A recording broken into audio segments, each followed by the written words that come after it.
Welcome to Magic of Math. இந்த வீடியோல நம்ம பார்க்க போற sum root of root 49 minus root of 48. So இதை எப்படி நம்ம வந்து சிம்பிளிஃபிகேஷன் பண்ணலாம்னு பார்க்கலாம்.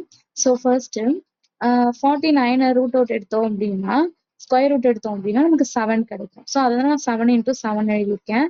அண்ட் தென் ரூட் ஆஃப் இந்த 48 ஸ்கொயர் ரூட் வேல்யூ வச்சு நம்ம எப்படி பிரிக்க முடியும் அப்படின்னா 4 into 12 நம்ம பிரிக்க முடியும். Okay, so root next step root 7 minus 2 4 square root எடுத்தா 2 அண்ட் ரூட் 12. அகெயின் இந்த ரூட் 12 நம்ம வந்து எப்படி பிரிக்கலாம் அப்படின்னா 4 into 3 அப்படின்னு பிரிக்கலாம்.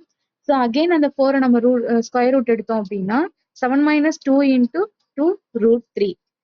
ஸோ நெக்ஸ்ட் ஸ்டெப் இந்த 7 நம்ம வந்து என்ன பண்ணணும் அப்படின்னா பிரிச்சு எழுதணும். லைக் எப்படின்னா 4 plus 3 எழுதிருக்கேன். நான் 6 plus 1 அந்த மாதிரிலாம் எழுதலைன்னா இதை நம்ம சிம்பிளிஃபிகேஷன் பண்ண போறோம். ஸோ இந்த நம்பர்ஸ்குள்ள எதுலையாவது பிரிக்க முடியுமா அப்படின்னு தான் பார்க்கணும். So 4 plus 3 minus 2 into 2 root 3. So இதை வந்து 4 வந்து நான் 2 ஸ்கொயர்னு எழுதுறேன். அகெயின் இந்த 3 வந்து ரூட் 3 பவர் ஹோல் ஸ்கொயர் அப்படி எழுதுறேன். ஸோ தட் இது நமக்கு வந்து இதுல இருக்கிற ஃபார்மே நமக்கு கிடைக்கும்.